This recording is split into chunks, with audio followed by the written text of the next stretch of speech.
अब आपकी सोच कहती है कि आप यह समझना चाहते हैं कि अवेकनिंग जर्नी प्रोसेस एक्चुअली है क्या, इस पर आए हुए लोगों के साथ क्या होता है, कैसे होता है, डिवाइन उनकी हेल्प कैसे करते हैं।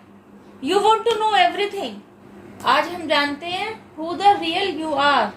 अभी तक आपने यही सब कुछ देखा, पढ़ा, सुना और समझा कि आपके बड़े जो काम करते चले आए हैं वही आपको भी करना है। मतलब कि पढ़ाई करना, पैसे कमाना, जीविका उपार्जन के साधन जुटाना, आप जिस परिवार से आकर जुड़े न केवल उसके लिए काम करना, उसके दिखाए हुए रास्ते को फॉलो करना, बल्कि आगे जाकर आप जिस परिवार के हेड ऑफ द फैमिली बनेंगे, आपसे आकर जो लोग जुड़ेंगे, आपके परिवार में जो लोग आकर शामिल होंगे, उनके जीविका उपार्जन के लिए भी काम करना, उनके लिए भी साधन जुटाना।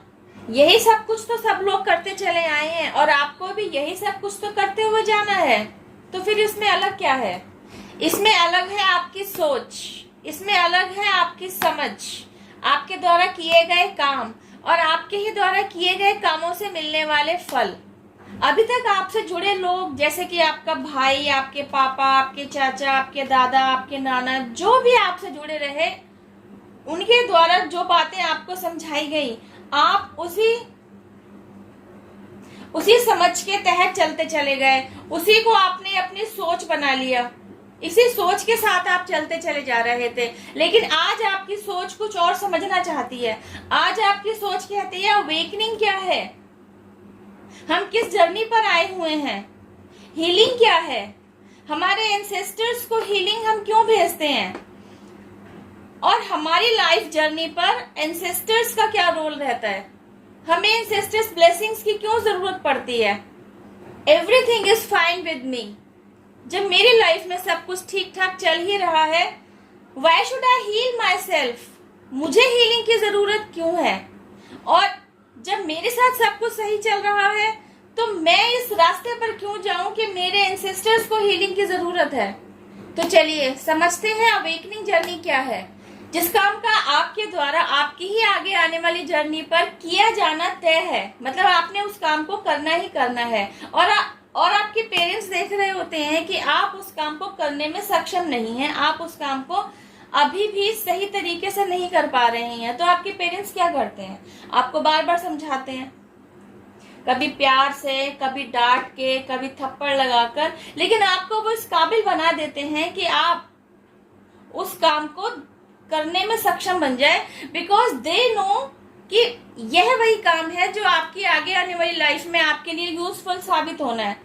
फॉर एन एग्जाम्पल, रोटी बनाना, आटा गूंथना, सब्जी बनाना, जो कि माएँ अपनी बेटियों के लिए एफर्ट डालती हैं, बिकॉज शी नोज कि भाई आगे आने वाली लाइफ में उनकी बेटी को कुकिंग ही करनी है।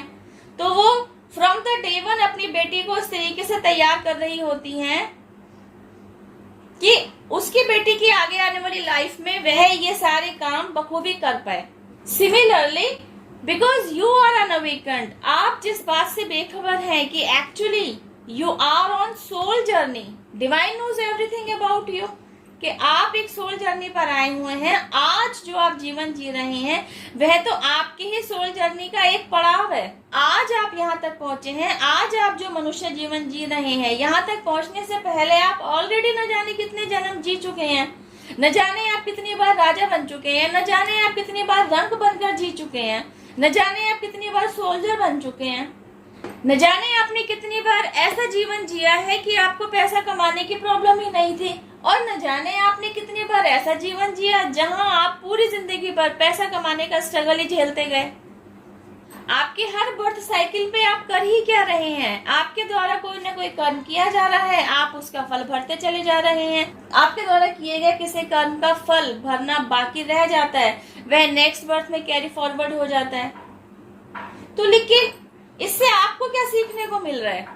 लेकिन अब आपने समझ लिया है, अब आपकी सोच इतनी परिपक्व हो गई है कि आप यह समझ पा रहे हैं कि इस बार के बर्थ के लाइफ साइकिल को आपको कंप्लीशन तक लेकर जाना ही जाना है, because you know about your self, because you know कि डिवाइन इज हेल्पिंग यू। अब आपकी सोच कहती है कि आप यह समझना चाहते हैं कि अवेकनिंग जर्नी प्रोसेस एक्चुअली है क्या, इस पर आए हुए लोगों के साथ क्या होता है, कैसे होता है, डिवाइन उनकी हेल्प कैसे करते हैं। You want to know everything. चलिए समझते हैं। अवेकनिंग जर्नी पर वे लोग आते हैं जिनके अवेकन होने का समय आ गया होता है, जैसे कि आप डिवाइन के वे प्यारे बच्चे हैं जो खुद से जुड़े हर रिश्ते को निभाने में डूबे हुए हैं। बिकॉज कहीं ना कहीं आपका थॉट प्रोसेस इस तरीके से बना हुआ था कि यही सब कुछ तो रियलिटी है, यही सब कुछ तो हर कोई करता है, यही सब कुछ तो हर कोई करता चला आया है और यही सब कुछ आपने भी करना है। इन्हीं रिश्तों को जीना है और इन्हीं रिश्तों को निभाते हुए जाना है। तो आप तो पहले से ही ऐसे शख्स थे जो परिवार की महत्ता को समझते थे। परिवार का महत्व तो आपके लिए पहले भी मैटर करता था और परिवार का महत्व आपके लिए आज भी मैटर करता है। फिर आपको अवेकन होने की क्या जरूरत? आपके द्वारा अवेकन होना यूं भी जरूरी है कि आपसे जुड़े लोगों में बस परिवार के लोग ही शामिल नहीं हैं, सामाजिक लोग भी शामिल हैं, आपके फ्रेंड्स भी शामिल हैं, आपके कलीग, आपके पड़ोसी, आपको कम जानने वाले, आपको न जानने वाले, आपको ज्यादा जानने वाले, सभी लोग तो आपसे आकर जुड़े हुए हैं। तो क्या आप इन सभी लोगों के साथ सही तरीके से डील कर पा रहे हैं? आप खुद से जुड़े हर एक शख्स के साथ 100% दे रहे हैं। तो क्या आपको सामने से आपसे जुड़े लोगों की तरफ से आपके लिए 100% मिल रहा है?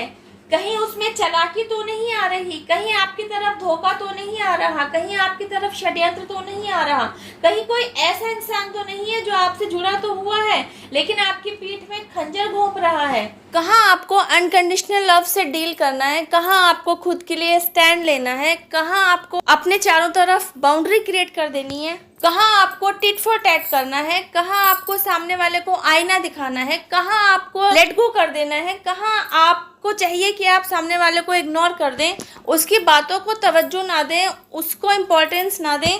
अपने लिए पीस क्रिएट करना, खुद को ऐसे बना लेना कि सामने वाले के दिल दुखाने वाला बिहेवियर या कटु शब्दों से आप खुद में पेन क्रिएट ना करें। क्या आप सच के पीछे का झूठ और झूठ के पीछे छिपा सच समझने लगे हैं? क्या आपने दिल और दिमाग को बैलेंस्ड वे में बनाए रखकर सिचुएशन के साथ डील करना सीख लिया है? बिकॉज ऐसे लोगों को समझने की समझ आप में नहीं है, इसलिए आपका अवेकन होना जरूरी है। इन चालाक, इन धूर्त, इन षड्यंत्रकारियों के साथ डील करने की स्ट्रेंथ आप में नहीं है, इसलिए आपका अवेकन होना जरूरी है। इन्हीं लोगों में कई लोग ऐसे भी होंगे जो आपकी तरफ नेगेटिविटी भी प्रोजेक्ट करते होंगे। तो उस नेगेटिविटी से खुद को बचाने के लिए अपने चारों तरफ डिवाइन की प्रोटेक्शन शील्ड बनाना आपको आना चाहिए। इसके लिए आपको अवेकन होना जरूरी है। तो जब आप अवेकनिंग प्रोसेस जर्नी पर आते हैं ना, तब आपको वह विजडम गेन कराई जाती है जिसके द्वारा आप इन्हीं षड्यंत्रकारियों को, इन्हीं धूर्त लोगों को, इन्हीं चालाक लोगों को समझना शुरू करते हैं, इनके पीछे की सच्चाई को जानना शुरू करते हैं। ये कौन सा मुखौटा पहनकर आपके सामने आते हैं, इसकी वजह से आपका दिल और दिमाग चलना बंद हो जाता है। इस विजडम के द्वारा आप समझना शुरू करते हैं। अवेकनिंग प्रोसेस जर्नी पर जो विजडम गेन कराई जाती है उसके तहत आप आपसे जुड़े लोगों से दूर नहीं होते हैं, बल्कि वे लोग जो आपसे जुड़े होने का झूठा दिखावा कर रहे होते हैं, डिवाइन द्वारा जब आपकी उनके साथ दूरी बना दी जाती है तो आप उसे एक्सेप्ट करना सीखते हैं। आप इस बात को समझते हैं कि this is done for you. Awaken होने के बाद आपको समझ में आता है कि किन किन डिवाइनली गाइडेड सिचुएशंस को आपके लाइफ में एंटर कराया गया, इवन किन किन डिवाइन प्लान्स के तहत आपकी सोच पर काम किया गया, आपको इतना बदल दिया गया कि आपका थॉट प्रोसेस बदलने लगता है। आपको समझ में आता है कि divine is with you always, divine is helping you everywhere, divine is pushing you to complete your journey. Awaken होने के बाद ही आप समझ पाते हैं कि क्यों आपके द्वारा खुद को हील करना जरूरी था। खुद को हील करने के बाद आप यह भी समझ पाते हैं कि आपके एंसेस्टर्स को यही हीलिंग सेंड करना क्यों जरूरी है। आफ्टर अवेकनिंग आपको समझ में आ चुका होता है कि आपकी जर्नी को कंप्लीशन तक पहुंचाने के लिए पूरे डिवाइन रियल्म द्वारा आपके ऊपर कितनी मेहनत की गई होती है। पूरा डिवाइन प्लान समझ लेने के बाद आप खुद को ब्लेस्ड फील करते हैं। अभी तक आप अनजान थे तो डिवाइन के प्रति नतमस्तक भी नहीं थे, थैंकफुल भी नहीं थे। आफ्टर अवेकनिंग अब आप डिवाइन पावर, जिनमें भी आपकी श्रद्धा है, यूनिवर्स, एंजल्स, आपके एंसेस्टर्स, पूरे डिवाइन रियम को आप थैंक यू कहते हैं, इन्हें ग्रेटिट्यूड जरूर देते हैं। बिकॉज आपने समझ लिया होता है कि इन्हीं सबकी ब्लेसिंग्स, प्रोटेक्शन, सपोर्ट और हेल्प की वजह से हम और आप आज तक संभले हुए हैं और अपने सोल ग्रोथ पर अग्रसर हैं। Thank you for watching my video. अब मैं आपसे मिलती हूँ मेरी नेक्स्ट वीडियो में। टिल देन हैव पेशेंस, रब्बा खैर, जय माता दी, टेक केयर, बाय।